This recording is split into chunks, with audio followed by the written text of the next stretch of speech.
मैंने देवेंद्र से कहा कि जब कानपुर में आया करो तो पाकिस्तान को न निपटाया करो, क्योंकि 7 बजे के बाद अगर यहाँ 4 लड़के इकट्ठा हो जाए तो वही निपटा देते हैं।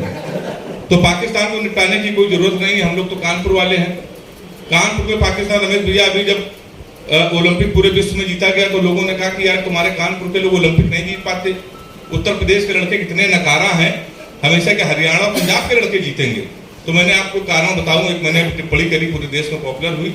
मैंने कहा उसका कारण है, हरियाणा का लड़का सुबह 4 बजे उठता है, 2 घंटे जिम जाता है, जिम जाने के बाद आता है, नाश्ता करता है, उसके बाद वॉक करता है, फिर वो अंग्रेजी अखबार पढ़ता है, हिंदुस्तान टाइम्स या टाइम्स ऑफ इंडिया, चाय पीता है, उसके बाद सो जाता है, शाम को उठता है, फिर वो जिम जाता है, जिम जाने के बाद वो नाश्ता करता है, उसके बाद 2 घंटे फिर पार्क में टहलने जाता है, टहलने के बाद वो खाना खाता है, उसके खाना खाने के बाद कि खाना पच जाए 1 घंटा वो और टहलता है, उसके बाद वो सो जाता है।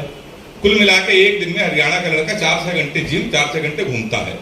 उत्तर प्रदेश के लोग, खासकर कानपुर के, सुबह 9:30 बजे उठते हैं, नीली जीन्स, सफेद हाफ शर्ट, सबसे पहले जाते हैं अपने घर के नजदीक चौकी, वहां के चौकी इंचार्ज के साथ एक सेल्फी लेते हैं और डालते हैं, बड़े भाई राम प्रकाश कनौजिया नए चौकी इंचार्ज का सानिध्य प्राप्त हुआ। ताली एक बार जोरदार बजा दीजिए। तो बताइए रमेश भैया, हम लोग ओलंपिक जीत जाएंगे?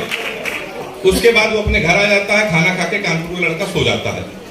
सोने के बाद अपने 4-6 लड़कों अपने साथ जब दोस्त इकट्ठा होते हैं तो बियर की बोतल खुलती है। उसके बाद स्पीकर खोल के उसी चौकी इंचार्ज जिसके साथ वो सेल्फी लेता है, स्पीकर खोल के फोन करता है कि तुमने हमारे जो दोस्त को पकड़ा था, शाम तक छोड़ देने, तुमको हम निपटा देंगे। तो चौकी इंचार्ज सुन लेता है, वो अपने घर चला जाता है। चौकी इंचार्ज रात में 11 बजे मारते मारते उसको थाने ले जाता है, वो थाने बंद हो जाता है, पूरी रात वो थाने रहता है कानपुर का लड़का। अगले दिन विधायक उसकी पैरवी करता है, जब वो छूट जाता है तो उसके बाद 15 दिन बाद वो सेकेंड हैंड स्कॉर्पियो लेता है 1,35,000 की। उसके बाद उसमें बूटर लगाता है और उसके बाद मोनू भाई फिर वो जिला पंचायत का चुनाव लड़ता है। जिला पंचायत चुनाव लड़ने के बाद बहुत बड़ा भंडारा कराता है, फिर वो विधायक बन जाता है। विधायक बनने के बाद वो फीता काटता है। तो कानपुर के लोग फीता काटने के लिए हैं, न मेहनत करने के लिए, तो इसीलिए नहीं जीत पाते। एक बार ताली बजा दीजिए तो 5 मिनट आपको सुना दूं। ओलंपिक में जब नीरज चोपड़ा ने जब जीता, भाला फेंका, तो वीर रस के कवि ने कहा कि इस भाले से पाकिस्तान को निपटा देंगे। तो हमने कहा यार बताओ, 2 कौड़ी का देश, उसको भाला फेंक के तुम मारोगे? तो मैंने उसको 4 पंक्तियों से निपटाया। हमने कहा कपड़े जिस पे टंगते हैं वो कीली फेंक के मारेंगे पाकिस्तान पे। और चौथी पंक्ति में एक बार मुझे महसूस करा दीजिएगा, भीड़ में पढ़ने का बहुत आदी हो चुका हूँ रमेश भैया के आशीर्वाद से, कि कपड़े जिस पे टंगते हैं वो कीली फेंक के मारेंगे, कसी हुई न मिल पाई तो ढीली फेंक के मारेंगे, जो भाला फेंका नीरज ने वो चीन की खातिर रखा है, पाकिस्तान तुमको हम तीली फेंक के मारेंगे। पाकिस्तान को ऐसे ही निपटा दिया जाता है। अभी बात हो रही थी कि 370 जब हटा तो इमरान खान ने कहा इस पर हम मध्यस्थता करना चाहते हैं। तो हमने कहा यार इस काम के लिए जो मोदी जी है तो तुमको क्या जरूरत? तो मैंने 4 पंक्तियों में इमरान खान को भी निपटा दिया। हमने कहा इमरान ज्यादा बोलोगे तो तुम्हारी दस्तार चली जाएगी, सबकी पगड़ी। हमने कहा इमरान ज्यादा बोलोगे तो तुम्हारी दस्तार चली जाएगी, गोली चली इधर तो उस पार चली जाएगी, हमारे घर के मसले में तुम अम्मा ना बनो, अमित शाह को भेजेंगे तुम्हारी सरकार चली जाएगी। तो मनु भाई क्या जरूरत हम लोगों को? पूरे देश में वैक्सीनेशन हुआ लगभग 100 करोड़ के आसपास। हाँ। उत्तर प्रदेश के एक बड़े नेता ने कहा कि वैक्सीन नहीं लगवाएंगे। हाँ, ये भाजपा की है। तो मैंने 4 पंक्तियों से उनको भी निपटा दिया, ये लपेटे में नेताजी ने। हालांकि उसके बाद हमारे पास धमकियां भी कुछ आई, तो हमने कहा कोई दिक्कत नहीं है, कानपुर में धमकी की कोई नहीं होता। 4 पंक्ति आपको सुनाता हूँ जिन लोगों ने कहा कि वैक्सीन ये बीजेपी की है। हमने कहा सबको लगेगा दिन में, तुमको रात से लगाएंगे। जो बच के निकल के भागेगा उनको घात से लगाएंगे। राम भक्तों को टीका लगेगा आराम से बहुत, पर दंगाइयों को योगी जी अपने हाथ से लगाएंगे। हालांकि रमेश भैया लपेटे में नेताजी में धोखे से हमसे सफाई निकल गया था। तो दंगाइयों को हमने, एक सपा के नेता ने हमको रात में 2 बजे फोन किया, कहने लगे इसमें तुम संशोधन कर लो। कहने लगा ऐसा करो, सफाई ना करो, डायरेक्ट पार्टी को आप वो कर रहे हैं, आप इसको दंगाई कर लो। बात एक ही है, उन्होंने कहा। ताली बजा दीजिए एक बार।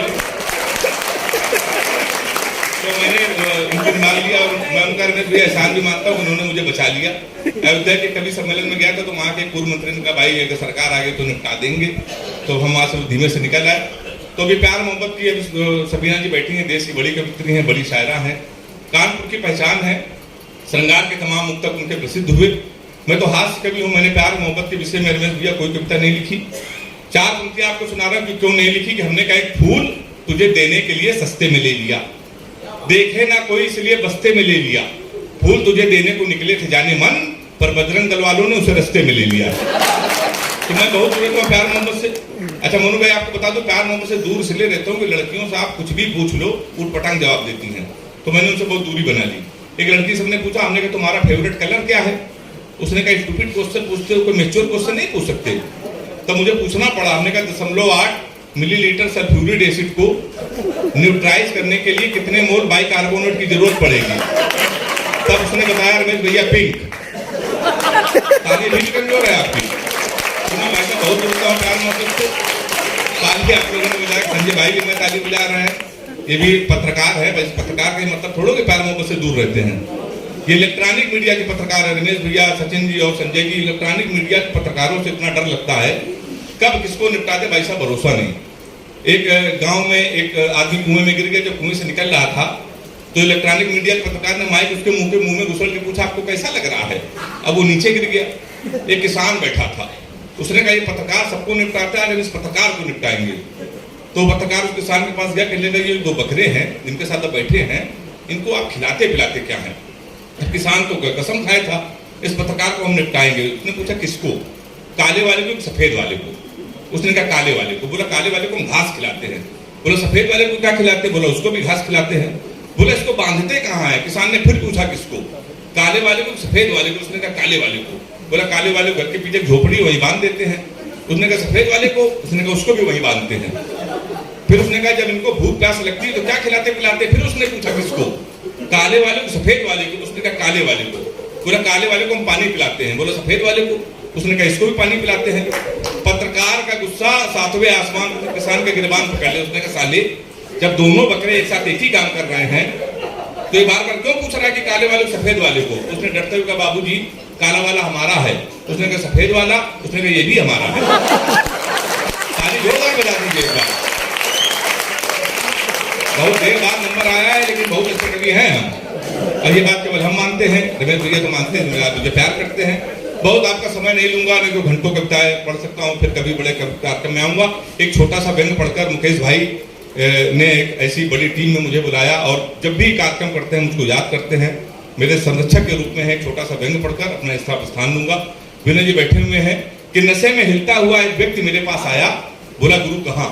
यहाँ व्यंग नहीं सुना जाएगा तो फिर कहाँ सुना जाएगा? नशे में हिलता हुआ एक व्यक्ति हमारे पास आया, बोला गुरु कहाँ? मैंने कहा कभी हूँ, भटक गया हूँ। बोला कभी होके भटक गए हो? मार्शल भैया सुनिएगा। बोला कभी होके भटक गए हो? वैसे आजकल ज्यादातर कभी भटक गए हैं, अपने स्वार्थ में अटक गए हैं। हास्य का कभी जुगाड़ से खुद को भुना रहा है, अपने ऊपर व्यंग करने की हिम्मत कर रहा हूँ। हास्य का कभी जुगाड़ से खुद को भुना रहा है, कविता की जगह पता नहीं क्या क्या सुना रहा है। वीर रस के कवि वो तो चिल्लाना ही अपनी आन समझते हैं, खुद को दारा सिंह पाकिस्तान समझते हैं। इनका तो बस नहीं चलता, नहीं जहाँ चीन है वहां चट्टा बना दे, माइक को ही तोड़ के कट्टा बना दे। गीतकार सीधे साधे बेचारे जिंदगी के मारे, इनको केवल प्रेमिका के गम सताते हैं। ये गोभी को फूल को भी चमेली का बताते हैं। खैर छोड़ो, तुम किस विधा के कवि हो? मैंने भूलते हुए कहा वीर रस का। बोला वीर रस के कवि होकर डर रहे हो, फिर क्यों देश के लिए मर रहे हो? कवि हो तो प्रूफ करके बताओ, कोई अच्छी सी कविता सुनाओ। मैंने कहा विजयी विश्व तिरंगा प्यारा, झंडा ऊंचा रहे हमारा। इतना सुनते हमारे पास आया और जोर से चिल्लाया। बोला क्या नशे में समझ रहे हो? और हमें क्या इतना भी नहीं मालूम कि जहाँ के बच्चे पेट भरने के लिए अल्लाह का नाम लेते हैं, चलती ट्रेनों में सूरदास की लाठी थाम लेते हैं, और जहाँ का नेता अपने ही देश को डायन कहेगा, तो क्या वहां का झंडा ऊंचा रहेगा? हमने कहा गुरु की जाति बताएं।